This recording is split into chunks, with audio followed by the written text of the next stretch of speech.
안녕하십니까, 김종호입니다. 김종호 부동산 TV 제331회 방송을 시작하겠습니다. 오늘의 방송 주제는 그들이 부자가 될 수밖에 없는 이유, 이런 주제입니다. 좋아요, 구독, 알림을 눌러주시면 더 좋은 방송으로 보답하겠습니다. 감사합니다. 부동산 신정보를 전해드리겠습니다. 디지털 타임스의 권준영 기자가 10월 3일 보도를 했습니다. 주담대 옥죄기 먹혔나? 서울 아파트값 3주째 상승폭 둔화가 되었답니다. 다음 머니 S신문의 이예빈 기자가 10월 4일자로 보도를 했습니다. 월계에서 대치 IC 10분대 동부 간선 지하도로 착공. 10월 4일 서울시는 지난 2일 14시 동부 간선 지하도로 착공식을 개최했다고 발표했습니다. 성북구 석관동 월렁교에서 강남구 대치동 대치 우성아파트 간 12.5km 지하화 공사를 시작했습니다. 완공이 되면 현재 50분대에서 10분대로 시간이 단축이 됩니다. 다음 한국경제신문의 이송렬 기자가 10월 3일 날 보도를 했습니다. 대체 무슨 일이냐?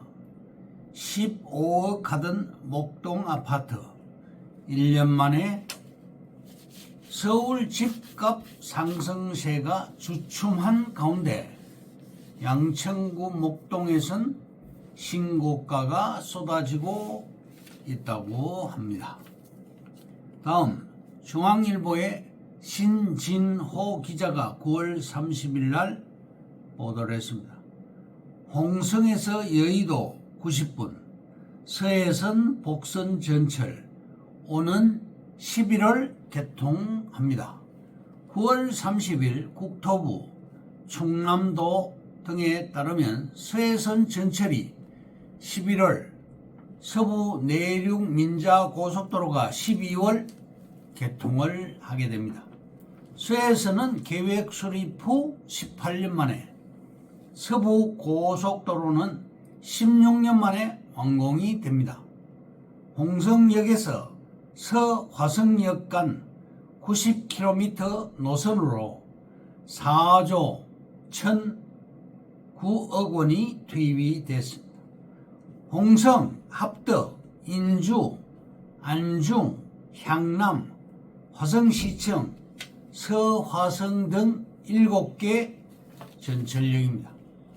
서해선은 현재 철도 등 시설 공사를 모두 마치고 시험 운행 중입니다. 서해선은 애초 시속 260km급 고속 전철을 투입, 홍성에서 여의도까지 57분 주파를 목표로 했으나 신안산선이 민자로 바뀌면서 직접 연결 환승 방식으로 전환했고 시간도 90분으로 늘어났습니다. 김태흠 지사는 정부의 문제를 제기, 대안으로 서해선에서 KTX를 운행하는 방안을 제시, 중간에서 KTX 노선으로 연결해서 서해선 KTX가 개통하면 홍성에서 용산까지 48분이면 도착이 가능하게 됩니다. 서부 고속도로 1단계 평택에서 부여 구간도 12월에 개통이 됩니다. 평택과 익산을 연결하는 서부 고속도로는 금년 말 1단계인 평택에서 부여 구간 94km가 개통됩니다. 현재 95% 공정률로 3조 46억 원이 투입이 되었습니다. 충남도 김택중 건설교통국장은 경부축 철도와 고속도로가 충남에 첫 번째 교통혁명을 가져왔고 서해안 고속도로가 두 번째, 서해선 전철과 서부 고속도로가 세 번째 교통혁명이 될 것이다. 그리고 이번 서해선 KTX와 장항선 복선 전철 서부 고속도로 2단계 공사가 조기에 추진되도록 역량을 집중하겠다라고 말했습니다. 다음 SBS 뉴스의 최지수 기자가 9월 26일 보도를 했습니다. 집값 상승폭 더 줄었다. 10월 금리 인하 청신호. 그런데 최근 집값 상승폭이 줄고 있습니다. 금리 인하의 청신호가 켜졌다는 분석이 나오고 있는 것입니다. 다음, 중랑구가 좋아집니다. 복정역의 복합시설을 대림건설에서 건설을 하고 있습니다. 백화점, 호텔 등 환승센터와 복합시설이 들어갑니다. 어마어마하게 커집니다. 상봉역도 잠실역, 여의도역, 복정역처럼 복합시설이 들어갑니다. 상봉역이 미쳤습니다. 여의도급입니다. 국토교통부 제4차 도심 공공 복합사업 11,600가구를 공급하겠다고 발표했습니다. 현재 재개발 사업 124% 용적률이고 민간 재개발 사업은 275% 용적률이나 3080 사업은 351% 용적률이 될 것입니다. 중랑역 인근 1161가구가 시행이 되는데요. 면적은 49,967제곱미터 15,142평이고 노후도가 87%입니다.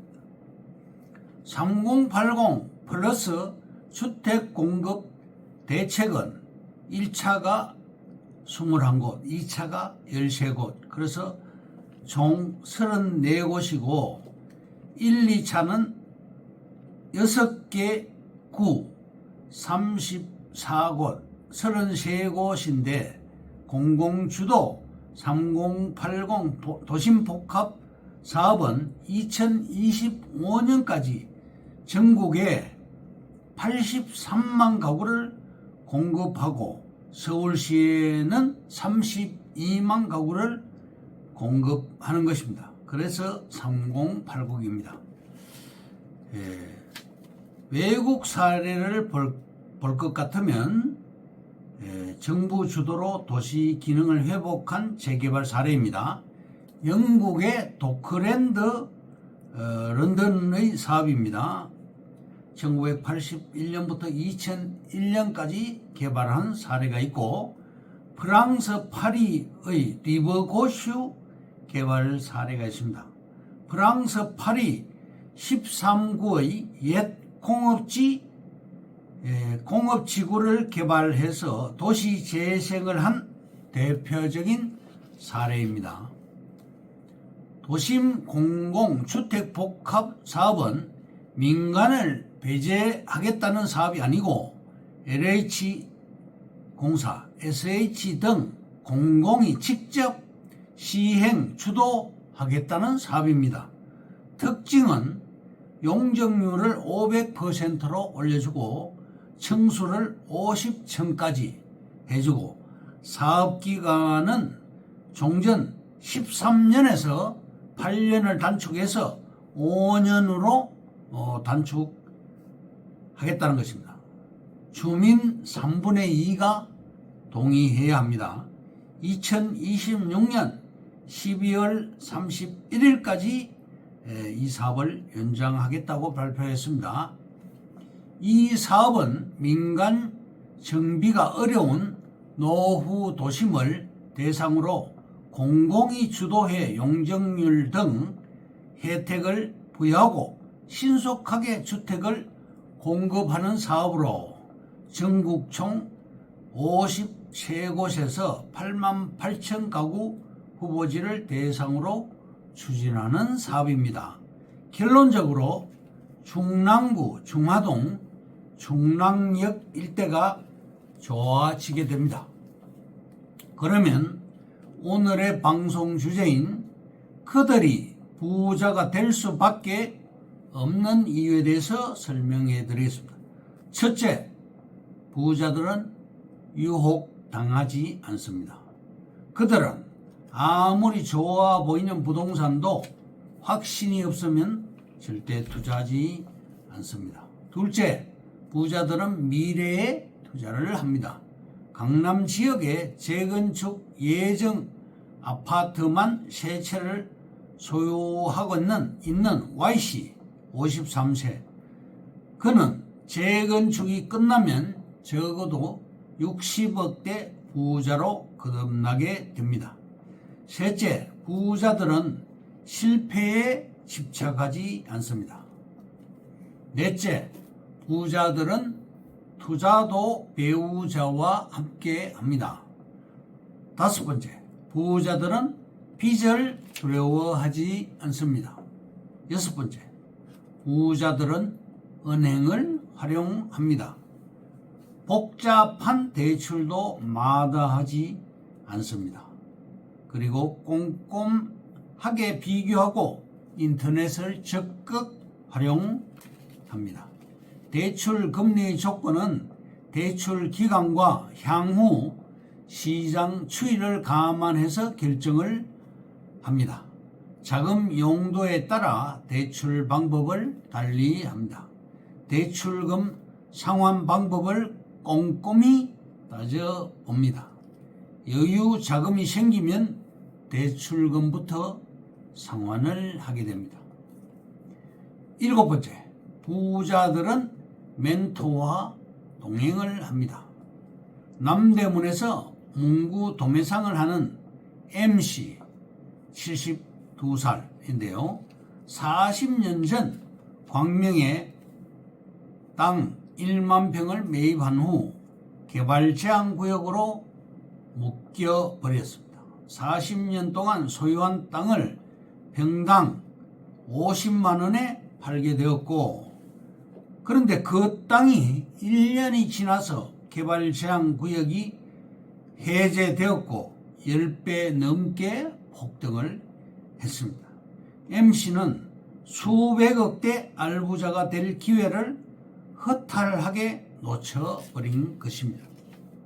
그는 지금 수많은 사람들의 조언을 무시한 선택을 땅을 치면서 후회하고 있습니다. 이런 사람들에게는 제대로 된 멘토가 없다는 공통점이 있습니다. 여덟 번째, 부자들은 역발상 투자의 귀재다. 1999년 미분양 타워팰리스 1차 아파트 188제곱미터 5억 7천에 매입을 했습니다. 또 아파트 잠실 1단지 아파트 상가를 매입을 했는데요. 2002년도에 2008년도에 타워팰리스와 이 엘스 아파트 상가를 처분해서 25억 투자 수익을 올렸습니다. 성공적인 역발상 투자입니다. 위기나 공황이 한창일 때에는 정상적인 가치 기준이라는 게 없습니다. 부동산과 주식 모두 인간의 심리가 깊이 관여되는 심리 게임입니다. 캐나다 출신 데이비드 드레먼의 말입니다. 아홉 번째, 부자들은 속전속결을 합니다. 열 번째, 부자들은 과감하게 버립니다. 11번째, 부자들은 새 집을 팔고 헌 집을 삽니다.